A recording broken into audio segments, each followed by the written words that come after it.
Halo, perkenalkan nama saya Jennifer Angelia Lowell dari Universitas Unika Atmajaya BSD. Perkenalkan, nama saya Tania Selvia Oktaria. Saya dari Universitas Atmajaya BSD, jurusan Administrasi Bisnis. Halo, perkenalkan nama saya Kenneth William dari Universitas Atmajaya BSD, Prodi Administrasi Bisnis. Halo, perkenalkan nama saya Denovan Stefanus dari Universitas Atmajaya BSD, Prodi Administrasi Bisnis. Pada kesempatan ini, kami akan membahas suatu daerah yang sangat indah di bagian Indonesia Timur, yaitu Papua. Papua sendiri terkenal dengan provinsinya yang sangat terbentang luas.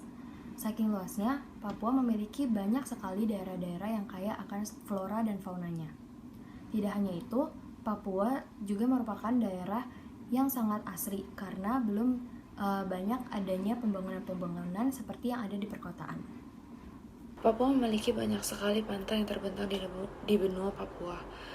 Maka dari itu Papua menjadi suatu destinasi wisata yang banyak diincar oleh warga lokal maupun warga mancanegara.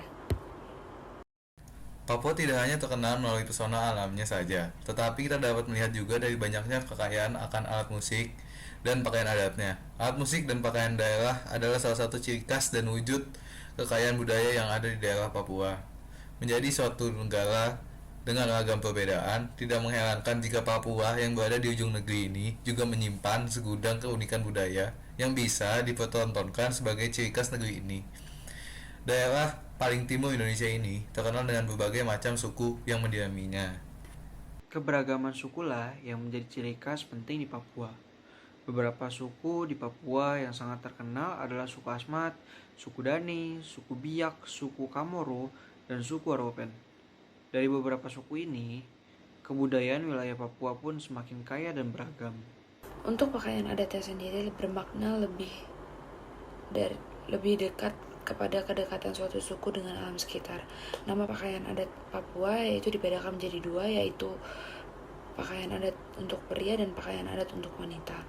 Jika ditelisik dari segi perbedaannya memang tidak terlalu mencolok, hanya berbeda dari segi bawahnya. Seperti yang kita ketahui, Papua juga terbagi menjadi beberapa daerah. Seperti yang kita sering dengar adalah Papua Barat. Ternyata untuk masing-masing bagian pun masih mempunyai ciri khasnya masing-masing dari segi pakaian adatnya sehingga berbeda dengan pakaian adat di daerah-daerah lainnya. Bukan hanya berdasarkan kawasan, tetapi baju adat Papua juga didasarkan atas zaman dan siapa pemakainya. Untuk para laki dan perempuan, keduanya pun masing-masing memiliki corak dan pembedanya. Pembahasan pertama ini didasarkan pada pembagian wilayah. Untuk wilayah Papua Barat sendiri, pakaian adatnya diberi nama ewer. Bahan pembuatannya sangat ramah lingkungan dan langsung diambil dari alam. Adapun bahan yang dimaksud tidak lain dan tidak bukan adalah jerami yang dikeringkan. Namun dengan adanya perkembangan zaman saat ini, untuk bagian atasnya sudah menggunakan kain sebagai penutupnya. Baju adat Papua Barat juga dibedakan lagi menjadi dua, yaitu baju adat Papua perempuan dan baju adat Papua laki-laki. Pakaian adat Papua Barat wanita, jerami kering lanjut menjadi rok. Adapun cara merangkainya adalah menggunakan tali di bagian atasnya. Rok ini dibuat menjadi dua lapisan. Lapisan bagian dalam lebih panjang dibandingkan dengan bagian luar. Panjang bagian dalam mencapai lutut, sedangkan bagian luarnya lebih pendek dari itu. Agar rok menjadi lebih kuat, digunakan ikat pinggang yang berbahan dasar kulit kayu berukir pola kotak dan susunan geometris. Sedangkan untuk kaum laki-laki, pakaian adat yang digunakan memang masih sama dengan wanita, yaitu rok lumbai. Hanya saja, bagian atasnya tidak menggunakan apa-apa, alias bertelanjang dada. Namun untuk saat ini, baju adat pria sudah lebih sopan dengan bahan dasar berupa kain bludu. Bagian atasnya yang biasanya bertelanjang dada, saat ini sudah menggunakan rompi dan masih menggunakan bahan yang sama. Di sini kami akan membahas tentang 3 pakaian adat dari Papua. Yang pertama adalah sali. Sali merupakan pakaian adat dari Papua yang digunakan oleh para wanita yang masih lajang atau berstatus belum kawin. Sali dibuat melalui dasar kulit pohon. Dan yang kedua adalah holim. Holim memiliki nama lain yaitu koteks. Holim ini digunakan oleh para lelaki, di mana holim digunakan di bagian pinggang dan diikat dengan seutas tali. Dan yang terakhir adalah yokal. Secara khusus, pakaian adat ini hanya dapat ditemukan di daerah Papua Barat dan sekitarnya saja. Perlu diingat bahwa yokal hanya digunakan oleh orang-orang yang sudah menikah. Papua juga memiliki riasan tersendiri yang merupakan bagian dari keunikan baju daerahnya. Yang pertama ada koteka. Istilah koteka sungguh tidak asing lagi untuk kita dengar. Koteka ini digunakan sebagai penutup bagian kemaluan. Yang kedua ada gambaran pada tubuh orang Papua. Pada umumnya pakaian adat Papua memang bertelanjang dada. Sebagai penggantinya digunakanlah gambaran. Adapun warna umum yang sering digunakan adalah putih dan merah. Putih itu berdasar dari kulit kerang yang dihaluskan. Ciri khas yang paling mencoloknya adalah penampilan yang lebih tertutup dan lebih sopan dari yang biasanya. Yang ketiga ada hiasan rumbai kepala. Untuk hiasan rumbai ini menyerupai mahkota di kepala. Bahan pembuatnya adalah burung kasuari. Selain burung kasuari, bulu kelinci juga turut digunakan. Yang keempat ada rok rumbai. Selain rumbai yang ada di bagian kepala, rok juga masih bernuansa rumbai. Rok rumbai ini juga sangat fleksibel, dapat digunakan oleh pria dan dapat digunakan oleh wanita. Tidak lupa dengan aksesoris, baju daerah Papua juga dilengkapi dengan beberapa aksesoris yang unik dan tidak kalah keren dengan aksesoris lainnya. Noken. Noken atau tas anyaman khas Papua, aksesoris berupa tas yang terbuat dari anyaman kulit kayu. Adapun fungsinya adalah untuk menyimpan umbi-umbian maupun sayur-sayuran. Pemakaian noken sendiri yaitu dikaitkan pada kepala. Namun belakangan ini cara penggunaannya adalah dengan cara diselempangkan. Mahasiswa Papua sering menggunakan noken ini sebagai salah satu kebanggaan dari daerah asalnya. Namun jangan salah, harga noken juga sangat tinggi, dibanderol mulai harga ratusan ribu hingga jutaan rupiah.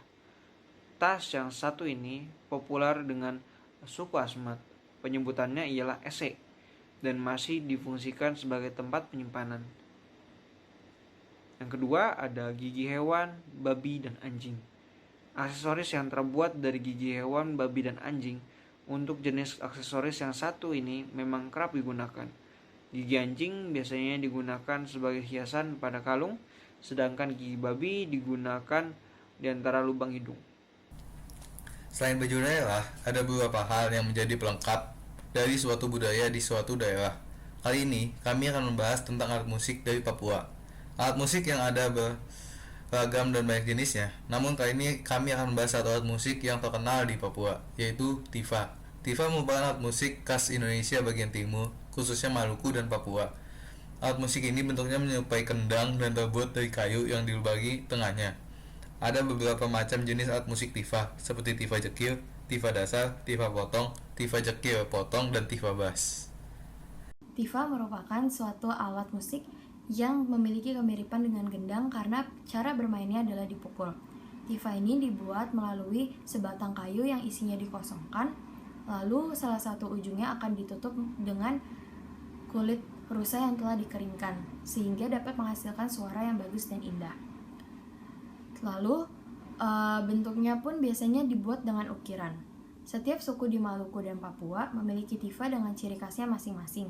Tifa biasanya digunakan untuk mengiringi tarian perang dan beberapa tarian daerah lainnya seperti tari lenso dari Maluku yang diiringi dengan alat musik totobuang dan tarian tradisional suku Asmat, dan yang terakhir adalah tarian gatsi. Alat musik tifa dari Maluku memiliki nama lain seperti tahito atau tihal yang digunakan di wilayah Maluku Tengah. Sedangkan di Pulau Aru, tifa memiliki nama lain yaitu titir. Jenisnya ada yang berbentuk seperti drum dengan tongkat seperti yang digunakan di masjid. Badan kerangkanya terbuat dari kayu, dilapisi rotan, sebagaimana pengikatnya dan bentuknya berbeda-beda berdasarkan daerah asalnya. Tifa totobuang adalah musik asli yang sama sekali tidak dipengaruhi oleh budaya luar. Musik ini merupakan musik khas warga yang tinggal di wilayah mayoritas Kristen. Dalam beberapa pertunjukan, musik ini biasanya disandingkan oleh musik sawat, yang sebaliknya hanya dimainkan oleh orang-orang yang tinggal di wilayah mayoritas muslim. Masing-masing alat musik dari tifa Toto Buang memiliki fungsinya masing-masing yang saling mendukung satu sama lain sehingga melahirkan warna musik yang khas. Namun musik ini didominasi oleh alat musik tifa. Terdiri dari tifa jekir, tifa dasar, tifa potong, tifa jekir potong, dan tifa bass ditambah dengan gong berukuran besar dan toto buang yang merupakan serangkaian gong-gong kecil yang ditaruh pada sebuah meja dengan beberapa lubang sebagai penyangganya. Sayangnya, musik nan indah ini sekarang sangat jarang kita bisa nikmati. Bahkan dapat dikatakan langka. Musik ini hanya dapat dipertunjukkan pada event-event tertentu, misalnya acara penyambutan tamu khusus, pertunjukan kesenian daerah Maluku di luar daerah, atau di luar negeri, serta pada acara-acara adat. Pemainnya pun umumnya merupakan pemain yang diajarkan secara turun-temurun oleh orang tua mereka. Bagaimana? Unik bukan Indonesia Timur di bagian Papua? Sebenarnya masih banyak hal yang kita bisa eksplor dari Papua. Namun sayang kami harus mengakhiri video ini. Terima kasih sudah menonton video kami.